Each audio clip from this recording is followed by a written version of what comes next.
Coucou tout le monde, bienvenue sur la chaîne. Au fait, aujourd'hui, là, je suis en train de vous montrer les différents points sur lesquels la société A22 Sports Management a travaillé pour le nouveau format de la Super League. Et moi, je vais vous dire pourquoi ce nouveau format m'intéresse par rapport à la dernière proposition qu'ils avaient fait il y a un an de cela, un an ou 2 ans. Donc déjà, commençons directement par le premier point. C'est un broad-based and meritocratic competitions.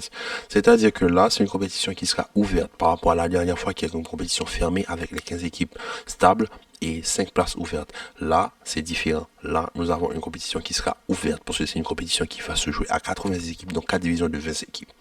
Et ça, c'est déjà une très bonne chose. Et la deuxième chose, c'est Domestic Tournaments, the Foundation of Football, c'est-à-dire que la fondation même du football, c'est-à-dire les championnats locaux, ne seront pas mis de côté. Et ça, il faut l'avouer, c'est une très bonne chose. Car le problème des différentes équipes, la première fois pour la première position de Super League, c'était le fait de tuer les championnats locaux. Là, il est dit que les championnats locaux auront toujours lieu. Et c'est suite au classement dans les championnats locaux que vous pourrez vous qualifier pour différentes divisions de la Super League. Donc, eux, ils ont énormément de travail parce que faire un championnat avec faire un nouveau format avec 4 divisions de 20 équipes et avec les championnats locaux sur le côté, il faudra expliquer comment on va introduire de nouvelles équipes sur les quatrièmes divisions, sur les 4 divisions. Est-ce que certaines équipes vont directement en première division? Est-ce que certaines équipes doivent passer par la deuxième division? Est-ce que certaines équipes vont automatiquement commencer par la quatrième division? Ils devraient déjà expliquer ce format. Mais déjà, c'est une très bonne chose parce que c'est quelque chose qui va extrêmement être favorable au développement du football. Moi, je dis une chose, les championnats domestiques, on les regarde parce que nos équipes jouent là-dedans. On regarde la Liga parce que le Real et le Barça et l'Atlético sont là-bas. On regarde la Première Ligue parce qu'il y a le Big Six là-bas. On regarde la Serie A parce qu'il y a le Milan et l'Inter qui sont des clubs historiques. Il y a le Napoli, il y a la Juventus et en plus, il n'y a rien d'autre. Parce que s'il n'y avait pas ces équipes, ces championnats n'auraient même pas eu d'intérêt.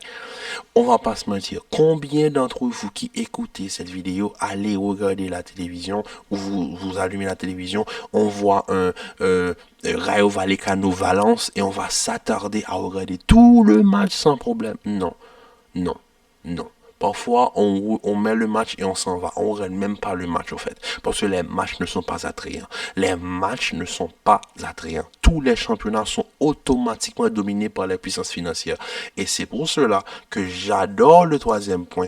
Improve competitiveness with stable and sustainable resources. C'est-à-dire que toutes les compétitions, il y aura non seulement un partage équitable des ressources au niveau des divisions, et je pense que ça, c'est le point 5, mais en même temps, on va essayer d'augmenter le niveau de compétition avec des ressources stables et des ressources clairement prédéfinies. Et ça, je pense que c'est extrêmement positif pour certaines équipes.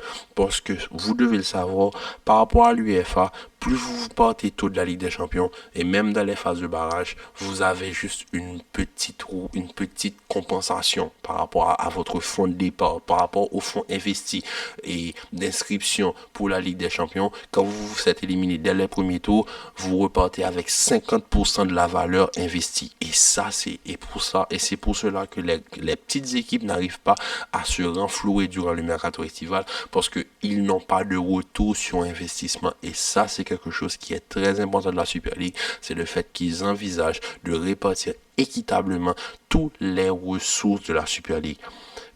Et le quatrième point, j'adore. Player health must be at the center of the game. Moi, c'est quelque chose que je me dis, ils ont 20 équipes. Au fait, le but de la Super League, dans le document que j'avais lu, c'est que ils veulent pas rajouter plus de matchs qu'il y a déjà. C'est-à-dire, si en Europe, une équipe joue maximum 17 matchs, les équipes qui joueront la Super League joueront aussi 17 matchs.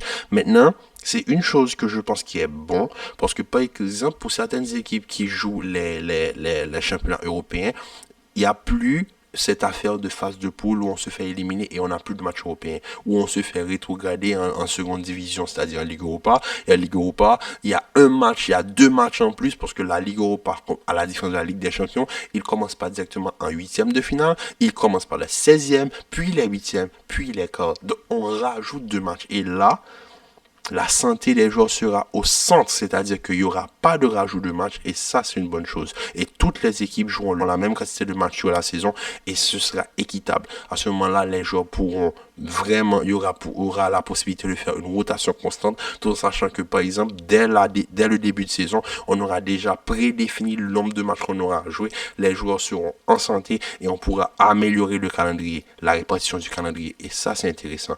Cinquième point, club runs competitions with transparent, well-enforced financial sustainability rules. C'est-à-dire que toutes les équipes qui feront partie du projet de Super League auront un renforcement financier et le partage sera de manière équitable. Et ça, c'est extrêmement important. Moi, je vous l'ai dit, moi, ce nouveau format m'intéresse énormément.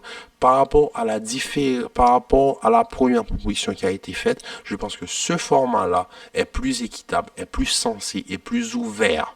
Et ça, c'est une très bonne chose. Sixième point, the world's best football competition. Ils veulent faire de ce championnat, at the end of the day, le meilleur championnat du monde. En fait, c'est le meilleur championnat de football au monde. Avec 4 divisions de 20 équipes, je pense que oui, si c'est bien fait et si les choses sont bien amenées, je pense que oui, c'est possible que cette compétition, que ce modèle de tournoi devienne le meilleur tournoi de football au monde. Et moi, je suis pour à 100% sur les différents points préétablis par la société A22 Sports Management. Improve fan experience, parce que bien sûr, ce qui dit Super League dit bien sûr plus de déplacements.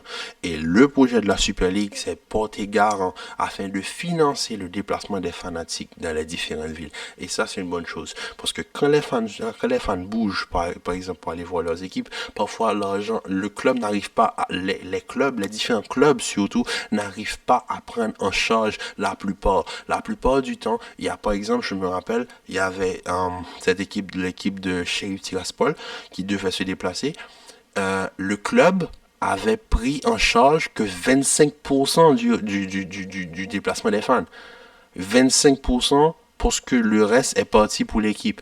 Et c'est les socios qui ont dû payer le reste de l'argent pour que eux ils puissent venir regarder le match de Manchester United en Ligue Europa cette année. Donc, vous devez comprendre que ça, c'est une très bonne chose, que le format de la Super League favorise le déplacement des fans et en même temps aide aussi à l'expérience fan, à l'expérience footballistique et que les fans puissent vivre plus de moments transcendants dans le football en étant favorisés surtout au niveau des déplacements. Et ça, c'est une très bonne chose. Huitième point, développement et en finance, développement Develop and Finance Women's Football. C'est-à-dire que ce projet aussi a pour but de développer et de financer le football féminin. Quelque chose que je pense qu'il va parler à beaucoup. Le championnat féminin européen ne rapporte pas autant d'argent que le championnat football masculin.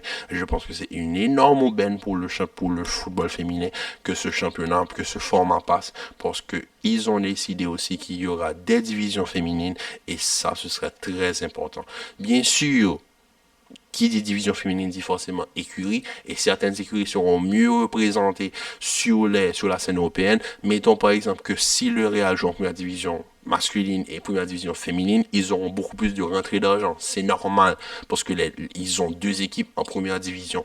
Mais ce sera aussi un bon pont pour le développement du football féminin. Et moi, je pense que c'est vraiment positif à tous les niveaux, vraiment. Maintenant, neuvième point, pardon, significant increase in solidarity. Ils veulent vraiment que le format, que toutes les équipes qui prennent part au projet soient solidaires et que vraiment que tout se passe bien, qu'il y a pas de trop de magouilles, parce que vraiment, il doit avoir un respect, non seulement un respect financier, parce qu'on ne peut pas dépenser plus qu'on rentre, et ça, c'est une très bonne chose, et c'est pour ça que je dis, pour le 10e point, respect for European Union law and values, parce que eux, ils ont décidé de respecter le fair play financier. Vous savez-vous combien de clubs ont contourné le fair play financier sur les dernières années? Le PSG, regardez City actuellement, PSG, City, Chelsea, regardez Chelsea. Regardez comment l'Américain Todd Brady, en quelques jours, en quelques mois, a trouvé une faille et a contourné le système en rapidement signant Modric pour 8 ans. Et tout de suite, le fair play financier a dû corriger en interdisant les contrats à longue durée. Parce que Chelsea a trouvé une faille de ce système. Le PSG qui dépense plus qu'ils achètent, à chaque année, ils sont en déficit, qu'ils doivent toujours vendre pour une telle quantité, ils n'arrivent jamais à vendre. Et ils ne sont jamais touchés par le fair play financier. City qui n'a fait que recruter pendant des années sans vendre. Donc, et même là, ils ont vendu qui? Sterling, Gabi Jesus, Zinchenko et Fernandinho, il est parti à la fin de son contrat. Donc, c'est-à-dire qu'ils n'ont même pas vendu vraiment. Et Joao Cancelo, c'est un prêt. Donc, il n'y a pas de vente vraiment. Et tous les achats qu'ils ont fait, les Akanji pour les centaines de millions, les cinquantaines de millions, les Erling Haaland pour 120 millions, et tout ça qui passe, non. Et là, apporter un respect au niveau les lois de l'Union européenne, et ça, ce serait une très, très, très bonne chose. Et moi, je dis que sur ce nouveau format de Super League, je suis pour à 100%, car je pense ils veulent vraiment augmenter la productivité footballistique et redonner du plaisir aux fans. Parce qu'on va pas se mentir, si nos équipes ne jouent pas, on ne gagne même pas les matchs. On va pas se mentir, c'est la vérité. Et ça, c'est quelque chose qu'il faut se l'avouer. En ayant ce format de Super League, il y aura toujours les formats domestiques, mais en même temps, tout en sachant que chaque semaine, on aura de grandes rencontres de football à regarder, ce sera encore plus attrayant. Donc franchement, moi, avec les différents points exposés par la société A22 Sports Management, je dis bravo aux dirigeants de la Super League, même si je ne fais pas confiance à Florentino Pérez, je ne fais pas confiance à Agnelli, je ne fais pas confiance à Laporta, les supposés mastermind derrière l'idée de la Super League, mais le concept amené et les différents points exposés par la société A22 Sports Management ce sont très intéressants.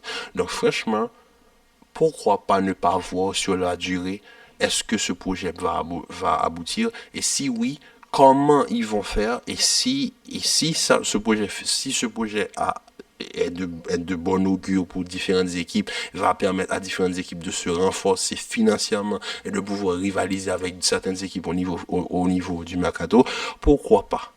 Pourquoi pas? Pourquoi pas? Espérons que ce système-là ne va pas, cette proposition-là ne va pas causer un tremblement de terre comme la dernière fois, et que franchement, on pourra finalement se pencher sur ce format, parce que le nouveau format de la Ligue des Champions pour les prochaines années, c'est ridicule. C'est ridicule parce que non seulement c'est favoriser les grandes équipes qui font la Super League, tout en n'amenant pas un équilibre au niveau des répartitions, des richesses, au niveau de la répartition monétaire, ils vont continuer le même pourcentage. Mais ils vont rajouter encore plus de matchs que les joueurs ont déjà au niveau. Franchement, ça, la santé des joueurs pour l'UEFA, c'est pas leur priorité. Et là, ils ont dit, sur le point numéro 4, player health must be at the center of the game. Donc moi je pense que là ils ont bien contré l'UEFA par rapport aux dernières plaintes qu'ils avaient posées par rapport à la première position. Donc voyons l'évolution de ce projet. Si c'est positif et que ça se fait, franchement moi j'ai hâte de voir comment va se passer la Super League. Donc sur ce, je vous souhaite une bonne soirée. Prenez soin de vous, commentez, likez, partagez. On se retrouve très bientôt pour une nouvelle vidéo. Peace.